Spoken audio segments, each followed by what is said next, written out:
Survival thriller. I'll see if I can make it. Dhanya గారు నమస్తే sir. తెలుగులో మంచి మంచి సినిమాలు చేశారు, ఎందుకు సడన్గా తెలుగు దూరం అయిపోయి మొత్తం? దూరం ఏం అవ్వలేదు సార్. అంటే మధ్యలో చేశాను, లాస్ట్ ఇయర్ ఏం రిలీజెస్ లేవు. అంటే లాస్ట్ ఇయర్ మొత్తం షూటింగ్లో వెళ్ళిపోయింది. ఈ ఇయర్ రియలీ హోప్ సార్, చాలా సినిమాలు రావాలి అని కోరుకుంటున్నాను. ఇస్తే చేస్తాను. అంటే మీరు సెలెక్ట్ చేసుకోవట్లేదా? అంటే నా వరకు నాదే కొన్ని కండిషన్స్, ఇన్ ద సెన్స్ నాకు ఎక్కువ గ్లామర్ ఏదైనా వస్తే వద్దని చెప్తాను, అంటే చిన్న రోల్ అయిపోతే వద్దని చెప్తాను. ఇలా నాదే కొన్ని కండిషన్స్, నేనే యాక్చువల్లీ నాదే తప్పు. చెయ్యాలి, ఏం మా అమ్మ నాన్న చెప్తూ ఉంటారు ఏ వస్తే అది చేస్తూ ఉండు అని.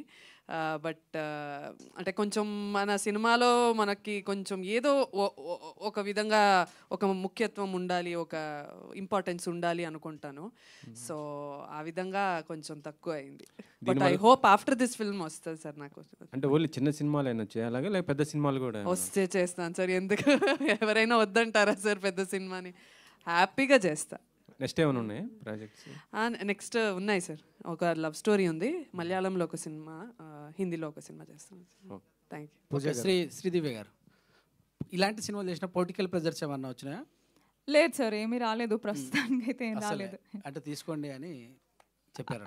నో, అంటే మేము ఫస్ట్ లుక్ రిలీజ్ చేసినప్పుడు అందరు మమ్మల్ని భయపెట్టారు. అంటే they try to tell warners that maybe pressures ఏమైనా రావచ్చు, థ్రెట్స్ రావచ్చు, కాల్స్ రావచ్చు అని. బట్ ఎవరు ఇప్పటివరకు అయితే we never got any of such things. So అచ్చే నుంచే స్టార్ట్ అవుతుందా మీ సినిమా? అచ్చకు ముందు ఏమైనా ఉందా? కొంచెం ముందు కూడా వెళ్తాం సార్. అంటే when we discover things, so we go back a little also. Pooja గారు, శ్రీదేవి గారు, సో ఒక్క నిమిషం మాట్లాడు. యా, కాదండి, ఇది ఈ సినిమాకి సంబంధించి మీరంతా వీళ్ళ వేరే క్యారెక్టర్స్ అని చెప్పినా కూడా ఇది వైఎస్ వివేకానంద రెడ్డి గారికి సంబంధించిందని చెప్పారు కదా. సెన్సార్ వాళ్ళు మీకు చెప్పిన అభ్యంతరాలు ఏంటి? అసలు ఏ సర్టిఫికేట్ వచ్చింది ఇందులోకి? సార్ మాకు ఏ వచ్చింది certificate. That is because of the level of violence and sensitivity visuals వల్ల. సో వాళ్ళు ఇచ్చిన కట్స్ నేను డెఫినెట్గా మూవీ నేను యాక్చువల్లీ అనుకున్నాను, అంటే మా సర్టిఫికేట్ కూడా నేను I thought of sharing it online. Movie release అయిన తర్వాత I felt it can help us create more excitement about the whole ఇదని అనుకున్నాను. సో నేను అది I definitely share after the release అండి. అంటే ఈ టాపిక్ తీసుకున్నప్పుడు, దీన్ని సినిమాగా మలచాలనుకున్నప్పుడు మీరు ఎవరెవరి ద్వారా తీసుకున్న ఇన్పుట్స్ని వాడారు? At the same time 2 ways ఉన్నాయి ఇక్కడ ఈ సినిమాకి సంబంధించి. పర్టికులర్గా ఈ గవర్నమెంట్ రాబట్టే ఈ సినిమా రిలీజ్ చేయగలుగుతున్నారా? సార్ ఇది అలా అంటే ఈ గవర్నమెంట్ ఎప్పుడో వచ్చింది సార్, జూన్లో వచ్చింది. నాకు 29th అక్టోబర్కి సెన్సార్ వచ్చింది. సో ఈ గవర్నమెంట్ వచ్చి నాకు చేంజ్ చేసి ఉంటే గత గవర్నమెంట్ అయితే మీకు ఈ సినిమా తీసే గట్స్ ఉండేయా సార్? గత గవర్నమెంట్ ఉన్నప్పుడే నేను తీసాను సార్ సినిమా. నేను March 4th అప్లై చేశాను సెన్సార్కి. ఐ థింక్ మనకి ఎలక్షన్ కోడ్ సమ్ ఏప్రిల్ ఎండింగ్లో వచ్చింది అనుకుంటాను. సో ఒకవేళ వాళ్ళు ఉన్నప్పుడు ఏమైనా ఉన్నా నాకు ముందే క్లియరెన్స్ వచ్చేది అండ్ ఎలక్షన్స్కి వాడుకునే వాళ్ళు. ఇక్కడ ఉన్న వాళ్ళకి ఇది ఫేవరబుల్ ఉన్నా they would have help me with clearance and తొందరగా తీసుకురావాలి. బట్ అదేం లేదు సార్, నేనే సొంతంగా నేనే అన్ని చేసుకొని క్లియరెన్స్ తెచ్చుకున్నాను. యాక్చువల్లీ ఇలాంటి సినిమా వచ్చినప్పుడు ఇట్లా ఒక సెటైర్కి వెళ్ళాలి, లేకపోతే ఒక కంటెంట్ మీద జరుగుతున్నప్పుడు కోర్టులో కానీ పోలీస్ దానిలో జరుగుతున్నప్పుడు కూడా ఎంతవరకు మనకు తీసుకునే అంత స్వేచ్ఛ ఉంటుంది ఒక దర్శకురాలిగా కానీ, ఒక కథ అల్లుకునే దానిలో కానీ? మీ పాయింట్ ఆఫ్ వ్యూ విజన్ని ప్రజెంట్ చేసే విధానంలో మీకు ఎంతవరకు స్వేచ్ఛ ఉంది? మీరు ఎంతవరకు మీరు అనుకున్న దాన్ని అది నిజమని ఇప్పుడు ప్రజలు నమ్మే పాయింట్ ఒక కోణం ఉంటుంది, ఇది పూర్తిగా అబద్ధం అనే పాయింట్ ఇంకొక కోణం ఉంటుంది. వీటిలో మీ పాయింట్కి సంబంధించి మీరు ఎంతవరకు స్టిక్ అని ఉన్నారు? సార్ మనకి if you talk about the boundaries ఎంతవరకు స్వేచ్ఛ ఉంటుంది అన్న దీంట్లో చూస్తే అందుకే నేను వెరీ కాన్షియస్గా నేను దీన్ని కంక్లూడ్ చేయట్లేదు. బికాజ్ నేను చేయకూడదు, అది ఓపెన్ కేసు ఉంది కాబట్టి. సో నేను ఎక్కడి వరకు అయితే ఆస్పెక్ట్స్ ఏవైతే థియరీస్ మనకి పబ్లిక్లో ఉన్నాయో ఆ థియరీస్కి సంబంధించి ఆల్రెడీ మనకి పోలీస్ చాలామంది they came in front of media and press నోట్స్లో చిన్నగా they told what they have investigated. చాలామంది ఇవి స్టేట్మెంట్స్ మనకి మీడియాలో లీక్ అయ్యాయి, చాలా statements. Even now you can go on Twitter and search for the statements. So చాలామంది దీంట్లో ఉన్న వాళ్ళ statements are there in public. ఇంకా పర్సనల్గా నేను వెళ్ళి కలిసిన వాళ్ళ త్రూ అంటే the people who are closely associated with the people involved in this.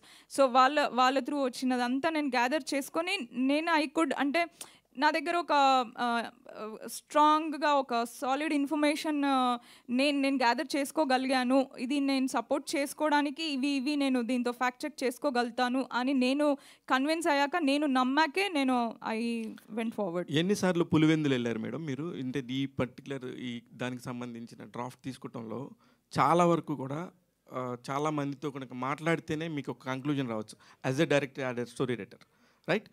దీనికి సంబంధించి మీరు ఎన్నిసార్లు వెళ్ళి గ్రౌండ్ లెవెల్లో మీరు సెర్చ్ చేశారు? మీ సెర్చ్ ఆపరేషన్లో మీరు అవుట్పుట్లో చూపిస్తుంది కరెక్టేనా? ఐ వెంట్ ఫర్ 3 times అండి.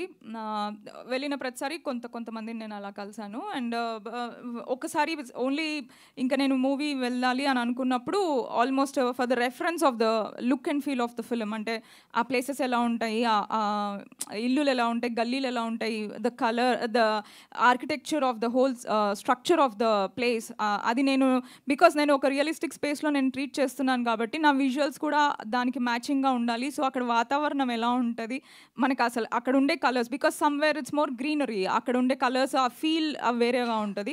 This is more of a dry land, so ఇక్కడ ఉండే ఫీల్ ఆ కలర్స్ వేరే ఉంటాయి. సో ఆ టెక్నికల్ ఆస్పెక్ట్లో I went again once. Dhanya గారు ప్లీజ్. సార్ నమస్తే. అది చాలా బాగుంటాయి మీ వెబ్ సిరీస్లు కానీ మీరు చేసే యాక్టింగ్ కానీ అంతా చాలా చాలా చాలా బాగుంటాయి. ఒక తెలుగు అమ్మాయిగా చాలా అనిపిస్తుంది. అంటే ఒక వెబ్ సిరీస్లు ఓటీటీలు వచ్చినాక మీలాంటి వాళ్ళు చేసే బాగుంటాయి యాక్చువల్లీ. కానీ ఎందుకో క్వాంటిటీ అసలు జీరో క్వాంటిటీ లాగా అయిపోయారు మీరు. What is the reason behind that? Sir నేను చెప్పనా, మీకు ఓపెన్గా చెప్తున్నా, నాకే తెలీదు ఎందుకు. నాకు నేను అనుకుంటాను కదా నాకు వస్తుంది అని, నేను అనుకున్నంత రాలేదు ప్రాజెక్ట్స్ అని నేనే చాలా వరకు డిసప్పాయింట్ అయ్యాను. సో అది తెలీదు, మేబీ ఎవ్రీథింగ్ ఇస్ టైమింగ్ అనుకుంటా.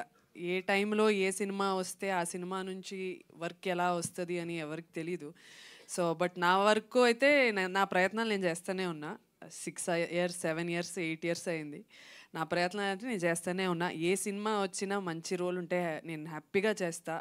100% నా 100% అయితే ఇస్తూనే ఉంటా. నా జర్నీలో నేనున్నా. ఎక్కడో ఒక మంచిగా మనకి ఒక హిట్ వస్తే వస్తుంది అంతే.